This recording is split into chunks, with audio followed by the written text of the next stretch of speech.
Kaya mga kasaka, tayo ay nag-introduce na ng nating pagbibigay ng fertilizer at hindi na natin napakita yung pag-introduce. So meron naman tayong mga previous videos na pag-introduce kung paano tayo nag-abono. So ngayon, after namin mailagay ang abono ay amin ginagahokan na o tinatabunan yung in-introduce natin na fertilizer. So ayan, gamit ang kalaykay at dahil nga yung napakaganda ng ating land preparation ay mabilis natin nabubungkal yung lupa na kahit umulan ng napakalakas. Ayan, tinatakdaban lang natin yung abono at nakikita naman natin kung gaano kaganda, fine yung naging structure ng lupa, no? Ayan yung abono. Ayan, tinatabunan natin at nasa gayon yung moisture ng lupa sa magdamag ay siya yung magtutunaw ng abonong i-introduce natin at mabilis siyang ma-absorb din ng ugat kasi kapag ganyan tinabunan, mabilis na aangat yung ugat ng newly transplanted na eggplant o talong, no? So ayan, ganyan lang yung ginagawa namin at napakaganda ng procedure na to, napakaganda ng ganitong method, no? So ayan, yan yung aming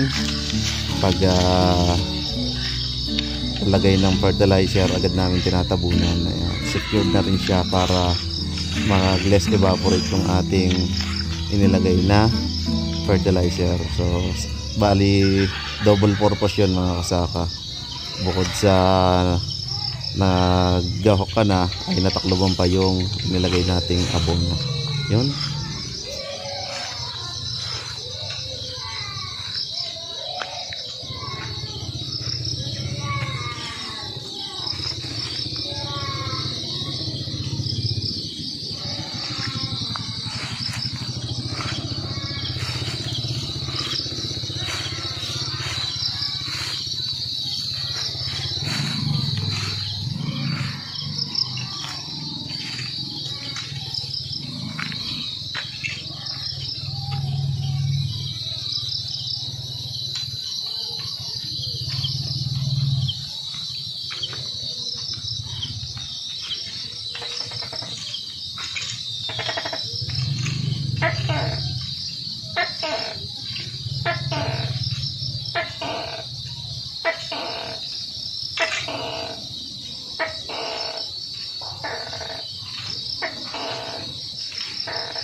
Ito yan mga kasaka, samahan nyo kaming subaybayan ang progression ng ating pagtatanim ng talong na ito.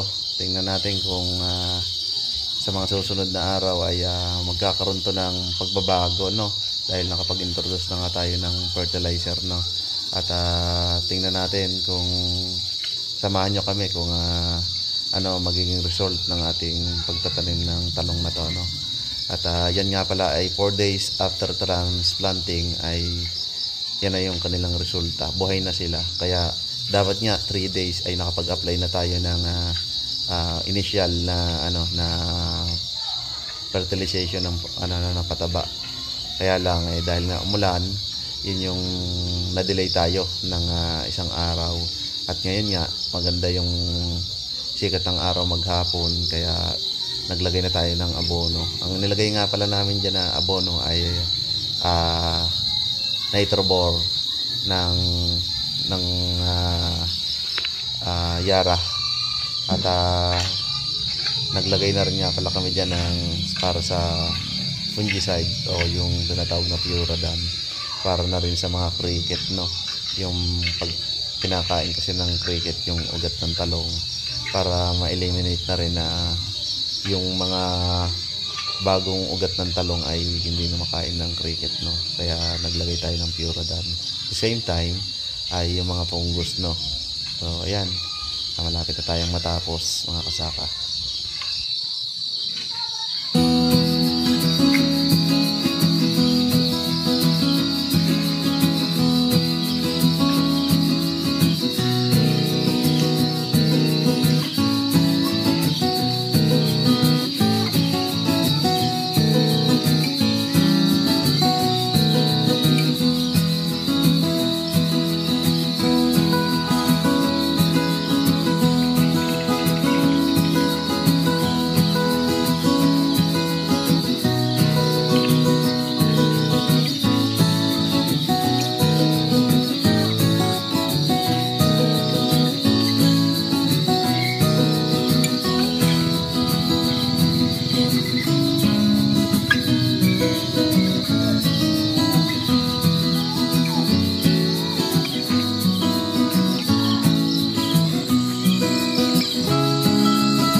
Nag-abono tayo tapos tinakpan natin. So double purpose, tinakpan na natin yung abono at the same time nakapag-ahong tayo, no. So ito nga pala ay 4 days after transplanting. Dapat 3 days mulang kahapon ng hapon. Dapat kahapon ng hapon kami schedule. So ngayong hapon kami dahil maghapong uminit. At ayan, ginahapan na rin natin. At nawa tumalab ito after 3 to 5 days, no. Yun, hapon na, magdidilim na, pahinga tayo. So hanggang dito na lang ating video. So hindi na natin introduce yung paano natin i-broadcast yung ating fertilizer, no. So tapusin ko na ulit dito yung video. My name is Joey Albert Bueno, para hindi sa bago pa lang dito sa ating channel. At kung bago ka pa lamang, paki-subscribe at para sa mga susunod nating video. Kaya nga pala mga kasapa, invite ko rin kayo na bisitahin niyo po yung ating Facebook page at pakisuporta na rin po dun sa channel, sa aming page o Facebook account ko. Paki-follow na lang din po ako. Yun, na. Hanggang dito lang ating video. Keep safe, dyan mga kasaka.